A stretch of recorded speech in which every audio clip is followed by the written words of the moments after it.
기도하심으로 주일 예배 주님 앞에 나가시겠습니다. 사랑의 하나님 아버지, 지난 한 주간도 저희를 지켜주시고 마음을 모두어 주님 앞에 나아갈 수 있도록 인도하여 주시니 참으로 감사드립니다. 우리의 예배의 자리로 나가는 이 발걸음이 정말로 주님을 찬양하며 기쁘게 주님을 노래하는 그러한 모습이 될 수 있도록 인도하여 주시고 주님께서 함께 계심에 우리가 힘을 얻고 위로를 얻는 시간 되도록 은혜 내려 주시옵소서. 예수님의 이름으로 기도드립니다. 아멘.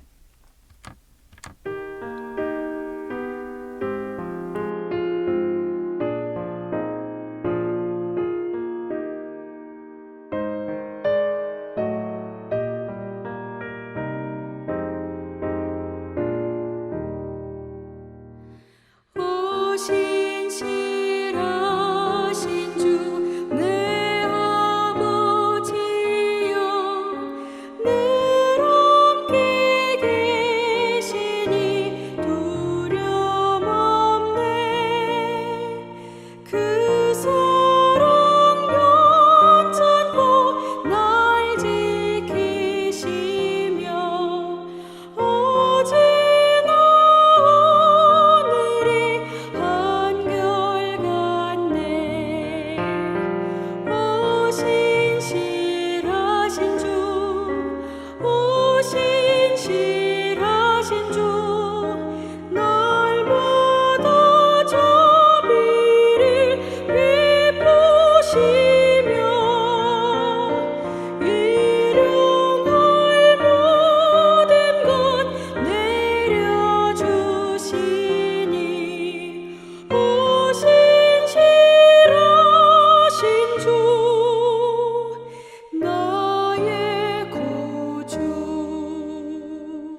사도신경으로 신앙 고백하시겠습니다.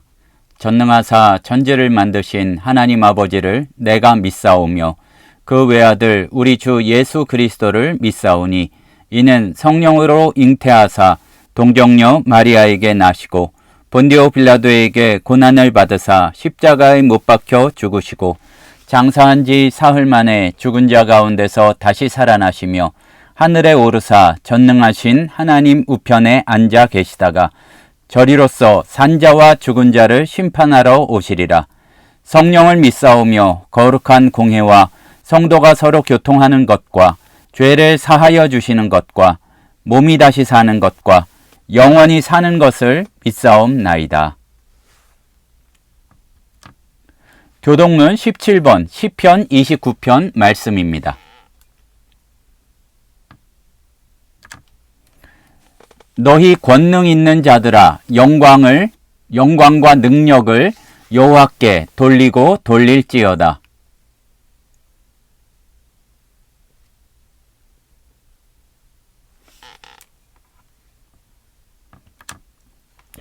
여호와의 소리가 물 위에 있도다. 영광의 하나님이 우레소리를 내시니 여호와는 많은 물 위에 계시도다.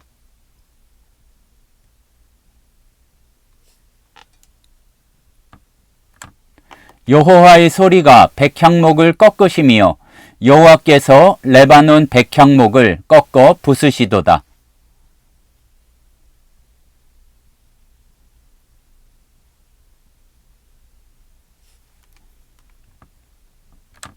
여호와의 소리가 화염을 가르시도다.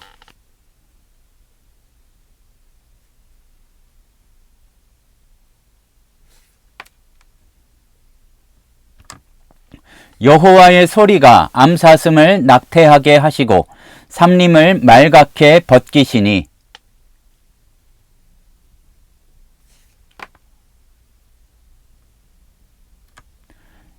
여호와께서 홍수 때에 좌정하셨으며 여호와께서 영원하도록 왕으로 좌정하시도다.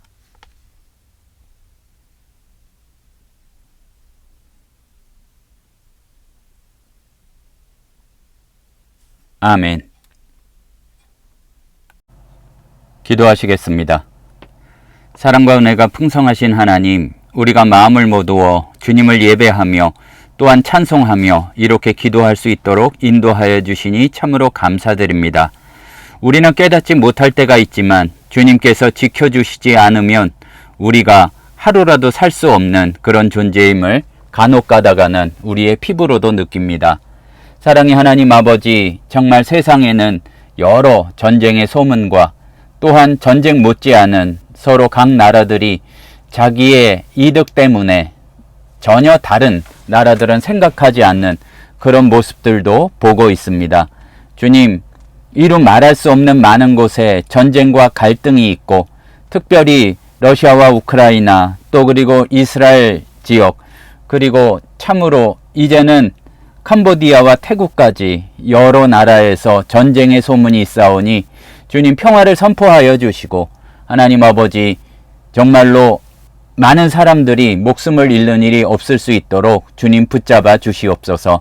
사랑의 하나님 아버지, 이 땅도 기억하여 주셔서 남과 북이 서로 화해하게 도와주시고 통일의 그때를 허락하여 주셔서 주님을 마음껏 찬양할 수 있는 그날들이 더 속히 올 수 있도록 주님 은혜 내려주시고 하나님 아버지 숨어서 주님을 찬양하고 기도하고 있는 많은 이들의 기도를 주님 들어주시옵소서.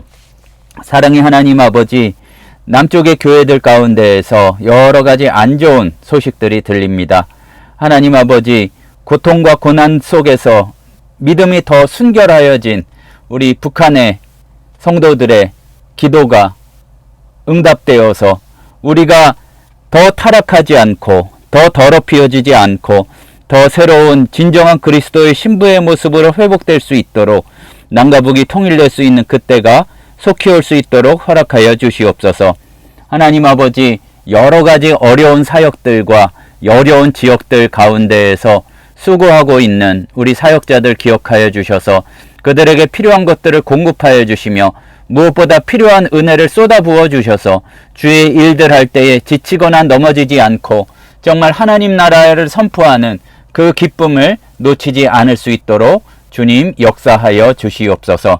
사랑의 하나님 아버지, 특별히 오늘 이 땅에서 선포된 그리고 선포될 주의 말씀 가운데 성령의 역사 더하여 주시사 하나님 아버지 완악하고 강팍한 마음도 뚫을 수 있을 만한 성령의 검과 말씀의 검이 하나님 아버지 작용할 수 있도록 도와주시고 우리가 회개하여서 이제 또 내일부터 각각 삶의 현장에서 그 자기의 삶들을 살아갈 때에 주님과 같은 작은 예수로서의 삶을 살아갈 수 있도록 허락하여 주시옵소서. 우리가 로마서 말씀을 살펴보고 있습니다. 전하는 자나 받는 자에게 역시 성령의 은혜를 더하여 주셔서 주님의 은혜의 능력을 체험할 수 있는 시간들 되도록 함께하여 주시옵소서. 예수님의 이름으로 기도드립니다. 아멘. 오늘 우리에게 주시는 하나님의 말씀은 로마서 3장 1절에서 8절 말씀입니다.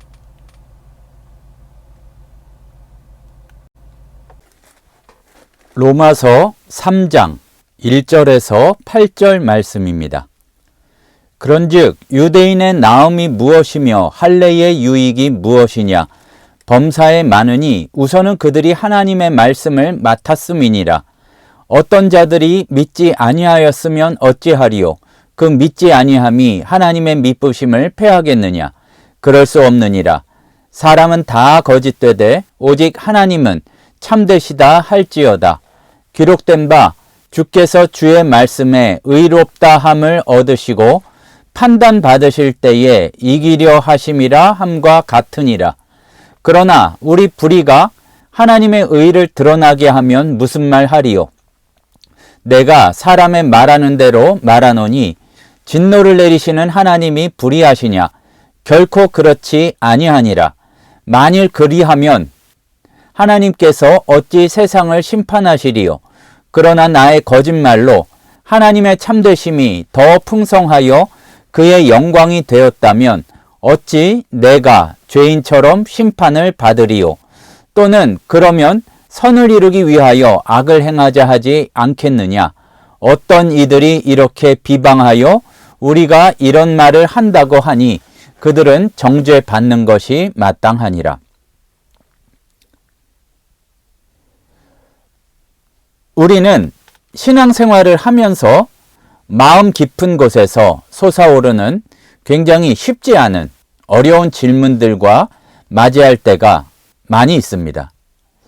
가만히 들여다보면 스스로 정직하게 이렇게 좀 생각을 해보면 내리게 되는 결론인데, 나는 복음을 알고 들었고 하나님의 백성이라 고백하면서도 왜 내 삶은, 나의 어떤 살아가는 모습은 그 고백에 미치지 못할까 하는 질문을 던지지 않을 수가 없습니다. 그리고 생각하게 되는 것은 이렇게 부족하고 흔들리는 나의 모습이 혹시 하나님께서 세우신 그 거룩한 계획을 망가뜨리는 것은 아닐까, 이런 고민을 하게 됩니다. 이게 그냥 이런 의문점이 떠올랐다가 그냥 많은 것이 아니라, 이런 고민들은 우리를 굉장히 깊게 자책하도록 만들고 또한 무력감에 이렇게 빠뜨리기도 합니다. 그런데 이것이 현대의 교회의 역사가 오래된 우리들에게만 해당하는 그러한 궁금증과 의문이 아니라, 놀랍게도 2000년 전 로마 교회 성도들도 똑같이 품었던 고민이었습니다.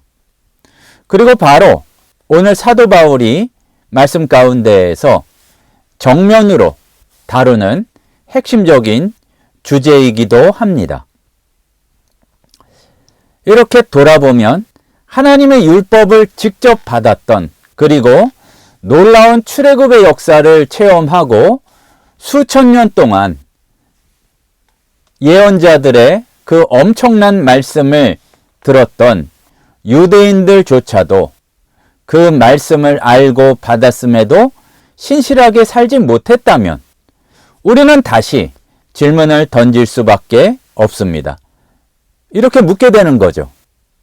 그들의 실패가 하나님의 계획과는 어떤 관계가 있었을까? 나의 연약한 부분, 때로는 아직도 죄를 짓는 부분, 사랑의 복음을 들었음에도 사랑하지 못하고 미워하는 부분, 그것이 과연 하나님의 계획을 무너뜨리고 하나님의 원래 그 세우셨던 계획과 언약의 약속, 미쁘신 하나님의 성품까지 무너뜨릴 수 있을까? 이렇게 생각해 보게 됩니다. 사도 바울은 단호하게 외치는 것이 결코 그럴 수 없다. 6절에도 나오고 계속 지금 로마서에서 반복해서 나오는 표현인데 결코 그렇지 아니하다라고 이렇게 이야기합니다. 이게 표현으로도 다른 데서는 굉장히 드문 표현인데 특별히 로마서에서 이 논리적인 흐름 가운데 따라가면서 생각해 보면 절대 그럴 수 없다. 또 한 걸음 더 나가서 그 숨어 있는 것은 이렇게 생각해 봤을 때에는 하나님이 신실하다면 복음 그대로라면 그렇게 될 리가 없다는 것을 굉장히 강조하는 표현입니다. 그리고 굉장히 이게 신비로운 것인데 우리가 연약하고 우리가 할 수 없고 우리는 하나님의 약속을 깨트릴 수밖에 없기 때문에 사람의 한계가 가장 선명하게 드러나는 그곳에서 우리는 도리어 놀라운 진리를 발견하게 되는데 우리의 연약함과 신실하지 못함이 깊어질수록 심할수록 하나님의 신실하심, 미쁘심은 전혀 지장을 받지 않고 흔들리지 않을 뿐만 아니라 오히려 더 부각이 되고 찬란하게 빛나게 된다는 그 사실입니다. 사람도 실수하지 않아요. 사람도 신실해요. 절대로 한번 이렇게 작정한 것을 흐트리지 않는다면 하나님이 미쁘셔도 함께 그런 것이기 때문에 얼마나 그 미쁘심이 대단한 것인지 신실하심이 대단하신 것인지 잘 드러나지 않지만 사람이 흔들리고 사람이 넘어지고 사람이 할 수 없기 때문에 하나님의 신실하심이 더욱 찬란하게 드러난다는 감동적인 사실을 우리는 놓치지 말아야 할 것입니다. 마치 캄캄한 어둠 속에서 별빛이 더욱 선명하게 보이듯이 우리의 캄캄한 죄악 가운데에서 절망 가운데에서 그래도 변치 않으시는 하나님의 계획과 역사가 밝은 희망이 된다는 사실입니다. 지금 우리들의 삶을 돌아보아도 그렇게 밝지만은 않은 오래 또 기도를 하지만 응답받지 못하는 또 신실하게 기도해서가 아니라 내가 생각해도 한심하게 늘 다짐하고 늘 하나님 앞에 헌신을 했지만 예전 모습 그대로 돌아가는 그러한 연약한 모습이 있지만 오늘 우리 모두가 이 말씀을 통해서 흔들림 없는 하나님의 신실하심을 깊이 있게 깨닫고 또한 그 은혜 안에서 우리가 변하는 우리의 삶도 새롭게 변하는 놀라운 경험이 있기를 간절히 소원합니다. 바울은 먼저 근본적인 질문을 던집니다. 그렇게 똑같이 죄짓고 똑같이 하나님의 뜻한 바를 감당할 만한 행동도 없었고 믿음도 없었다면 믿지 않았다면 그러면은 유대인이 지금 유대인으로부터 이방인에게로 복음이 막 증거되고 있는 상황인데 그렇다면 유대인이 좀 나은 게 뭐고 그들이 육신의 할례를 받았다는 것이 어떠한 유익이 있는 것이냐 이렇게 질문하고 있습니다. 근데 이게 사도 바울이 수사학적으로 훈련을 잘 받아서 하는 질문이 아니라 유대인들이 그토록 자랑스러워했던 종교적인 어떠한 자부심 이 뿌리를 흔드는 도전적인 질문인데, 유대인들이 생각하기에는 그만큼 자기네들이 잘 살고 신실하고 그렇게 믿고 싶고 그래서 우월한 백성이라고 하였는데 사실은 아니지 않느냐. 그러면은 유대인들이 낳은 것은 무엇이냐? 최소한 겉껍데기는 아니고 행동도 아니다. 우리가 앞에서 로마서 2장에서는 율법을 가진 유대인들이 도리어 그 율법대로 살지 못해서 하나님의 이름을 욕되게 했다고 굉장히 신랄하게 비판을 했습니다. 로마서 2장 17절 24절 그 내용을 쭉 보면 네가 유대인이라고 불리며 율법을 의지하며 하나님을 자랑하는데 율법을 범해가지고 하나님을 욕되게 하고 있느냐 하고서 아주 직격탄을 날렸어요. 그러면은 질문이 오늘 처음에 던졌던 질문이 자연스럽게 나오게 되는 것이죠. 그렇다면 유대인이 과연 이방인보다 나은 것은 무엇이 있느냐? 이런 질문을 던질 수밖에 없었던 것입니다. 유대인들은 자기들이 하나님의 율법을 받았다는 사실 때문에 구원이 보장되었다고 착각했습니다. 또 그리고 몸에 다른 민족과 구별되는 할례의 흔적이 하나님의 백성임을 증명하는 영원한 보증서라고 믿었습니다. 그리고 그러면은 그 정신까지 따라야 되는데 율법이 정말로 뜻하시는 바 참된 정신은 외면한 채로 그렇게 껍데기만은 움켜쥐고 우리들은 너희들보다 나아 하면서 자기들의 우월함을 과시하며 살아갔습니다. 사도 바울은 이러한 유대인들의 위선적인 신앙에 완전히 벌거벗은 모습을 민낯을 가차없이 드러내고 있습니다. 유대인들이 받은 특권이 있긴 있다.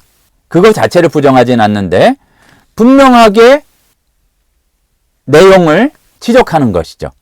특권을 부정하지 않으면서 범사에 많으니 우선은 그들이 하나님의 말씀을 맡았음이니라 라고 전하고 있습니다.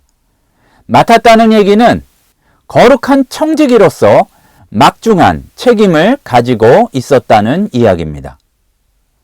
그 말씀이 그냥 조금 더 지혜로웠다 차원이 아니라 온 인류를 어떻게 구원하실지 하나님의 크고 원대한 계획이 담긴 굉장히 귀중한 보배로운 계시였습니다. 이 귀한 진리를 세상에 전달하고 증거해야죠. 그런 신성한 사명을 부여받은 것이 유대인들의 굉장히 중요한 특권 중에 하나였습니다. 우리가 하늘색 말씀 가운데에서도 여러 번 살펴본 말씀 가운데 출애굽기 19장의 말씀이 있습니다. 너희가 내게 대하여 하나님 말씀하시는 거죠. 제사장 나라가 되며 거룩한 백성이 되리라고 선포하셨습니다. 그러니까 다른 나라들을 이끌고 오는 너희들을 보고 하나님을 알지 못했던 자들이 믿게 되는 그러한 구별된 특별한 거룩한 백성이 되리라는 말씀입니다. 이게 얼마나 영광스러운 부르심입니까? 하지만 안타깝게도 그들은 이 부르심의 참된 목적을 완전히 망각해 버렸습니다. 하지만 유대인들은 이러한 부르심의 참된 목적을 완전히 망각해 버렸습니다. 하나님의 그 거룩한 뜻을, 공의와 자비를 삶으로 증거하고 그것을 열심으로 이방 민족에게 전하는 대신에 말씀을 끌어안는 거 얼마나 좋아요. 하지만 자기들만 가지는 전유하는 그러한 소유물로 삼아서 다른 민족을 멸시하고 배척하는 도구로 이렇게 만들어 버렸다는 얘기입니다. 선민사상이 택해서 복음을 전하는 통로가 되어야 되는데 도리어 배타적으로 우월감을 정당화하는 그러한 말도 안 되는 그 고집, 그러한 교만함이 되어버렸다는 얘기입니다. 그런데 여기에서 우리 스스로 잠깐 멈춰서서 물어봐야 되는 것은, 그러면 우리는 얼마나 다른가? 말씀을 받았고 우리도 복음을 받았는데 하나님께서 우리에게 복음을 주신 이유대로 그것을 잘 전하고 있는지, 그것을 과연 제대로 전하고 있는지, 그것을 점검해 보아야 할 것입니다. 말씀도 언제든지 펼쳐볼 수 있고, 또한 그래도 우리나라는 자유롭게 예배드릴 수 있고, 또 얼마나 그 말씀에 대한 해석을 돕는 도구들도 많이 있습니까? 그리고 예수 그리스도를, 그 복음을 받았기 때문에 예수 그리스도의 이름으로 하나님을 아바 아버지라 부를 수 있게 되었습니다. 이게 인류 역사에서 보아도 그렇게 당연한 게 아니고, 그러니까 역사적으로 이렇게 쭉 봐도 당연한 일이 아니고, 이렇게 지리적으로 봐도 다른 나라는 어떡한가 보아도 당연한 게 아닙니다. 굉장히 특별한 건데, 우리가 수많은 믿음의 선배들이 또 이 땅에 복음이 들어오기까지 수고한 많은 사람들이 피 흘려 지켜내고 이어낸 고유한 유산이요 상속물이란 얘기입니다. 그러나 만약 이렇게 말씀을 잘 알게 되고 정리하게 되고 또 예배드리게 되는 이 특권이 우리를 교만하게 만들고 믿지 않는 이들을 무시하게 만든다면, 우리는 세월도 많이 흘렸죠. 2000년 전에 유대인들의 실패를 똑같이 반복하고 있는 것이란 얘기입니다. 특권은 언제나, 권리는 언제나 책임과 함께 옵니다. 특별한 권리는 특별한 책임이 있습니다. 말씀을 아는 자는 말씀대로 살아야 될 거룩한 의무가 있고, 복음의 청지기로 받았던 것은 나만 알고 이렇게 잘 지키고 있으라는 얘기가 아니라 변치 않도록 지켜야 되지만 흘려보낼 수 있는, 복음을 전할 수 있는 그 무게가 결코 가볍지 않다는 얘기입니다. 바울은 계속해서 그 본질적인 질문을 던지고 있는데, 어떤 자들이 믿지 아니었으면 어떡하겠느냐? 그러니까 이 얘기예요. 사람이 믿지 않으면, 조금 더 이해가 쉽게, 사람이 별로 이렇게 믿음직하지 못해, 신실하지 않으면 그 사람이 믿지 않기 때문에, 믿음직하지 못하기 때문에 하나님의 믿부심까지, 하나님이니까 믿부심이라고 한 거고요. 하나님의 믿음까지, 하나님의 믿음직스러움까지, 하나님의 신실하심까지 패하겠느냐, 그 얘기입니다. 만약 유대인들 대부분이 하나님의 약속을 저버리고 불신앙의 길을 걸었다면, 그러면 유대인들을 먼저 택하시고 특권을 주시고 그들과 약속하신 하나님의 신실하심이 사라지게 되고, 그리고 하나님께서 맺으신 약속 자체가 무효가 되는 것이냐? 절대로 그게 아니란 얘기죠. 단호하게 얘기하는 것입니다. 절대 그렇지 않다. 결코 그럴 수 없다고 이렇게 4절에서도 이야기하고 있습니다. 여기에서 사도 바울은 하나님의 언약의 그 본질, 그 깊은 신비를 우리에게 일깨워주고 있습니다. 하나님의 약속은 결코 사람의 반응에 따라서, 사람의 신실하심과 불신앙에 따라서 좌우되지 않는다는 얘기입니다. 바울 때에는 구약밖에 없었으니까 구약의 기나긴 장구한 역사가 이거를 증명하고 있다고 웅변으로 이야기하고 있는 것입니다. 이스라엘이 언제라도 한번 대단하게 신실했던 적이 있었습니까? 그 기적을 보고도 모세가 잠시 보이지 않는다고 홍해를 건넌 직후부터 금송아지 만들어 섬겼고, 또 가나안 땅에서도 끊임없이 바알과 아세라를 쫓고 신당 만들고 그랬고, 예언자들이 아주 오늘의 여기 나오는 바울 이상으로 피맺힌 경고로 말씀을 전했음에도 듣지 않았습니다. 괜찮아, 괜찮아 하면서 그냥 그대로 나라가 유지될 것이라고 생각했습니다. 거룩한 율법을 손에 쥐고서도 자기 의의를 세우는 도구로 그것을 왜곡시켜 버렸습니다. 그런데 여기에서 가만히 생각해 보면은요, 우리가 유대인들이 얼마나 불순종했는지를 잘 알고 있지만 하나님께서는 그럼에도 불구하고 그들을 완전히 버리지는 않으셨다는 사실입니다. 약속을 깨트리지 않으셨습니다. 언약을 폐기하지 않으셨습니다. 너무나 잘 알고 있어서 이 놀라운 사실이 도리어 진부하게 여겨지지만 그 약속을 완성하기 위해서 가장 귀한 것, 가장 귀한 분, 자기의 독생자 예수 그리스도를 이 땅에 보내셨다는 사실입니다.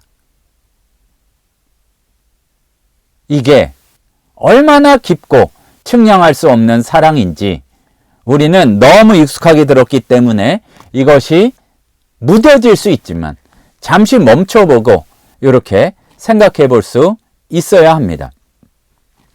디모데후서 2장 13절에서 이 진리를 더욱 생생하게 선명하게 증언하는데 우리는 미쁨이 없을지라도 주는 항상 미쁘시니 자기를 부인할 수 없으시리라.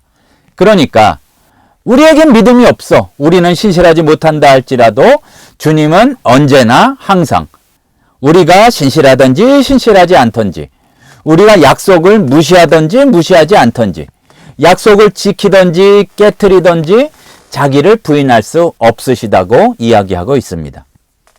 하나님의 신실하심은 상황에 따라서, 기분에 따라서 변하는 것이 아니라 하나님 자신에게서 나오는, 그 존재에게서 나오는 본질적인 그러한 속성입니다.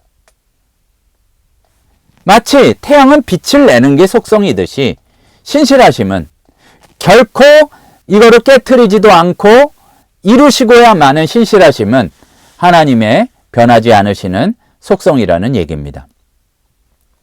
그래서 우리는 나의 처참한 실패 속에서도 여전히 소망이 있고 소망의 끈을 놓지 않을 수가 있습니다.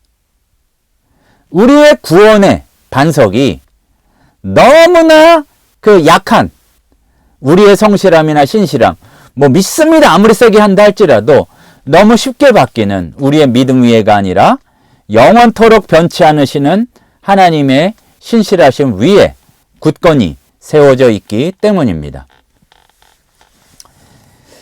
여기에서 참 그 교활한 사람의 마음이, 인간의 본성이 마치 뱀이 머리를 들듯이 싹 고개를 쳐들게 되는데, 그러면 잘 됐네. 하나님은 어차피 신실하시니까 우리가 죄를 지어도 구원은 보장되고, 또 우리가 완전히 멋대로 살아도 하나님의 뜻은 이루어 주실 것이고, 도리어 우리의 불의가 하나님의 의를 돋보이게 만든다며, 그게 영광이라며 마음대로 살아도 되겠네. 그런데 사도 바울은 이러한 말 같지도 않은 궤변을 예상하고 아주 준엄하게 꾸짖고 있습니다. 오늘 8절에서 또는 그러면 선을 이루기 위하여 악을 행하자 하지 않겠느냐. 내 그럴 줄 알았다, 그 얘기예요. 어떤 이들은 또 우리가 이렇게 말한다고 또 이해도 못하고 이상한 소리하고 다니니, 그런 소리 하는 사람들은 정죄받는 것이 마땅하다라고 얘기하고 있습니다. 단순히 논리적으로 그럴 것 같다는 얘기가 아니라 바울 시대의 일부 유대 그리스도인들이 아주 실제로도 이렇게 퍼뜨리기도 했던 위험한 주장이었습니다. 하여튼 싹 자기 편한 대로 생각을 해요. 하나님의 은혜가 죄악을 통해서 더욱 빛난다면 죄조차도 하나님의 영광을 위한 도구가 되니까 결론은 마음껏 죄짓자 이거죠. 복음의 핵심을 완전히 뒤틀어버리고 거룩한 은혜를 아주 급이 낮은 천한 방종으로 전락시키는 치명적인 아주 그 독보석 같은 그런 행동이었습니다. 안타깝게도 오늘날에도 이와 비슷하게 다양한 모습으로 이러한 태도가 교회 곳곳에서 발견됩니다.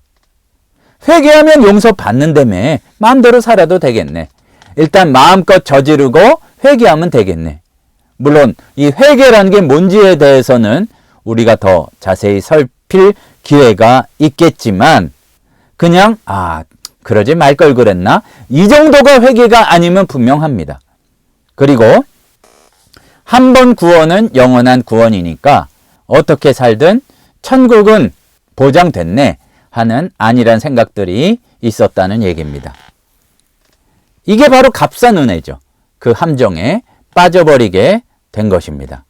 하지만 참된 은혜는 절대로 우리를 이러한 잘못과 수렁에 머물게 하지 않습니다.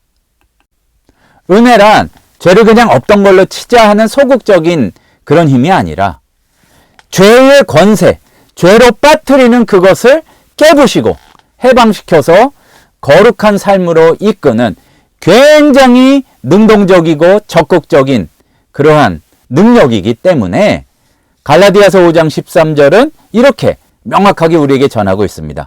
형제들아, 너희가 자유를 위하여 부르심을 입었으나 그러나 그 자유로 육체의 기회를 삼지 말고 오직 사랑으로 서로 종노릇하라. 자유를 입었다고 네 멋대로 너 이득만 얻는 대로 살지 말고 오직 사랑으로 서로 종노릇하라.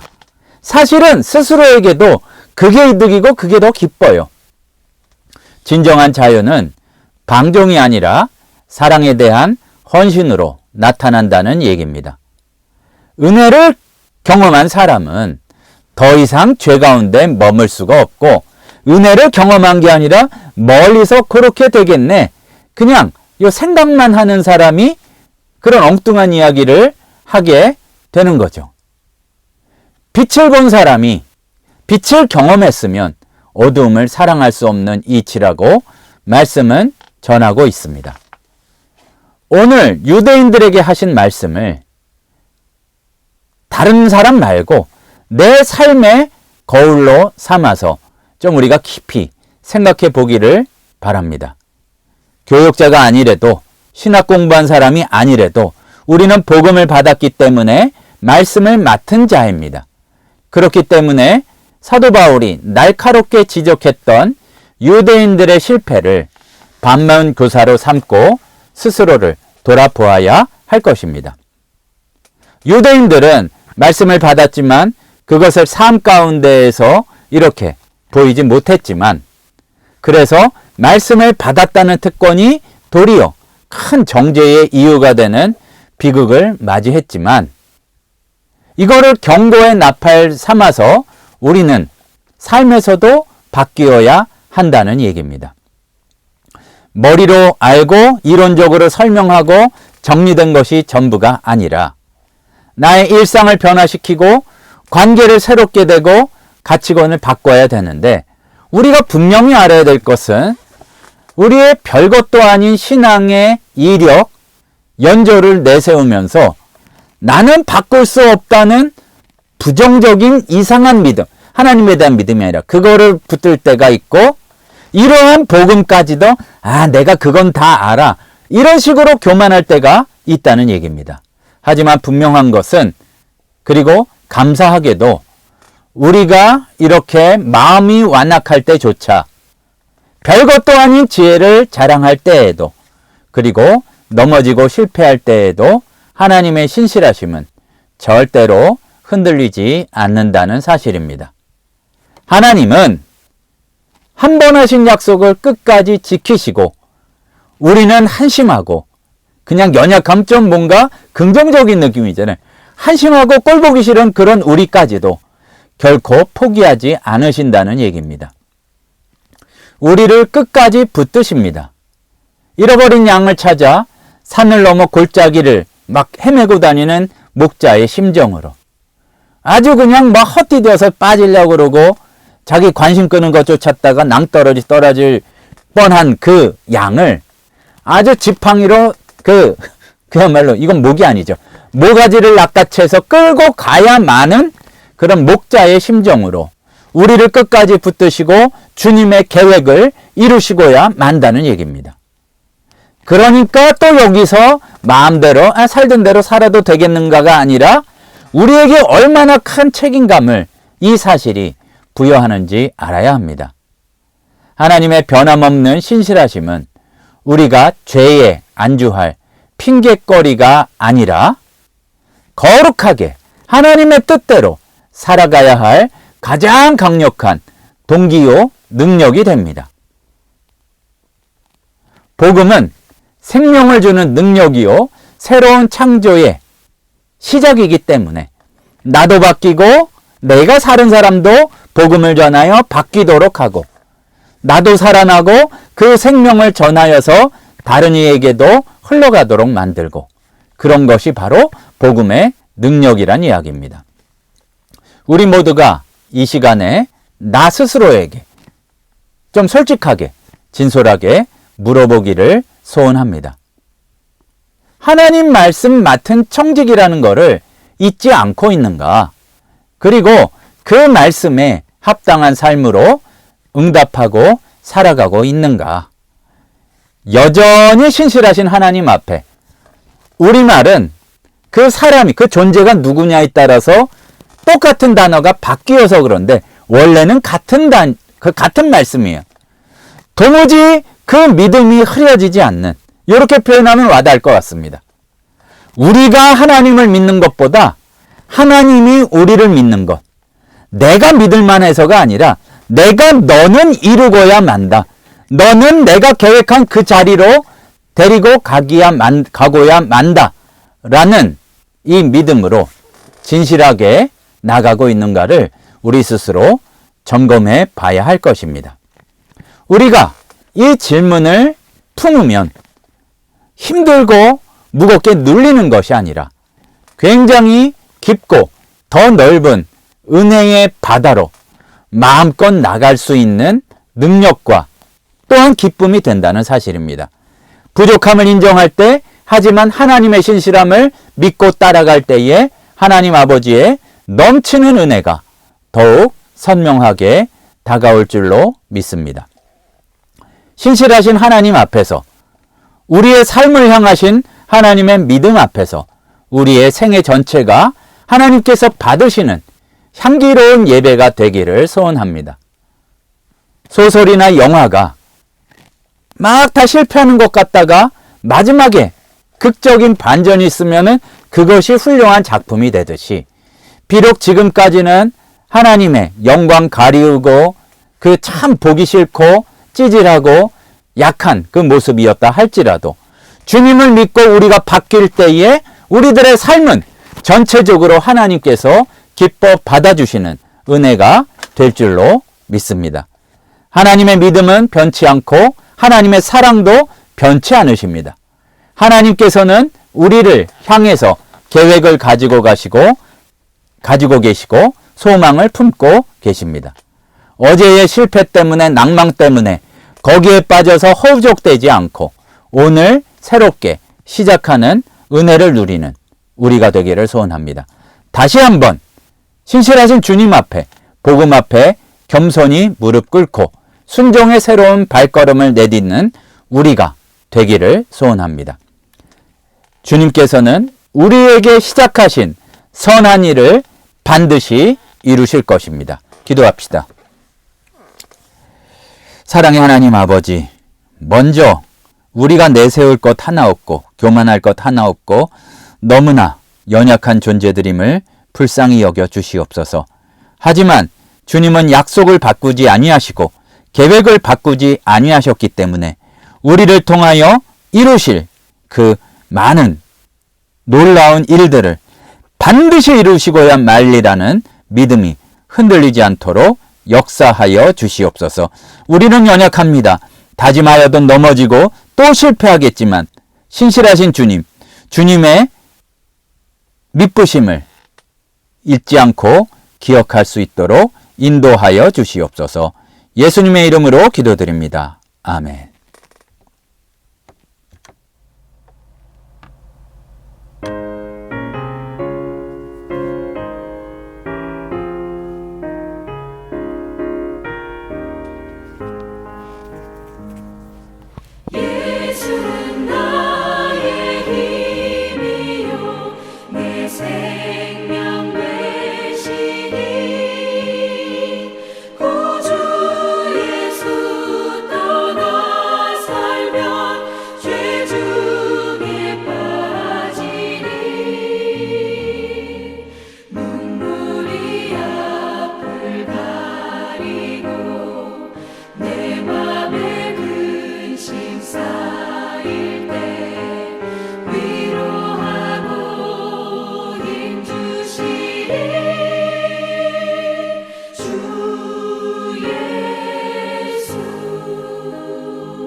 사랑의 하나님 아버지, 우리의 믿음이 너무 연약하여서 조금만 어려움이 있을 때 많이 넘어지고 또한 그렇게 많이 넘어지는 우리 자신을 위해서 바라볼 때에 참으로 여러 가지 안 좋은 마음이 들 때 많이 있습니다. 사랑의 하나님 아버지, 하지만 주님의 신실하심이 훨씬 더 크고 나는 주님을 놓칠지라도 주님께서 손을 놓지 않고 꼭 붙들고 계시기에 전혀 담대하게 걱정할 필요 없다는, 담대할 수 있다는 그 사실을 깨닫도록 주님 붙잡아 주시옵소서.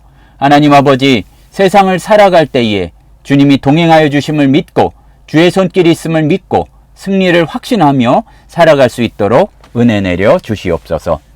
지금은 우리 주 예수 그리스도의 은혜와 하나님 아버지의 크신 사랑하심과 성령님의 충만히 인도하시는 은혜의 역사가 신실하신 하나님, 나보다 나를 더 믿으시고 붙잡아 주시는 하나님을 믿고 살아가기를 소원하는 우리 하늘샘 성도들 머리 위에 이제로부터 영원토록 함께 있을지어다. 아멘.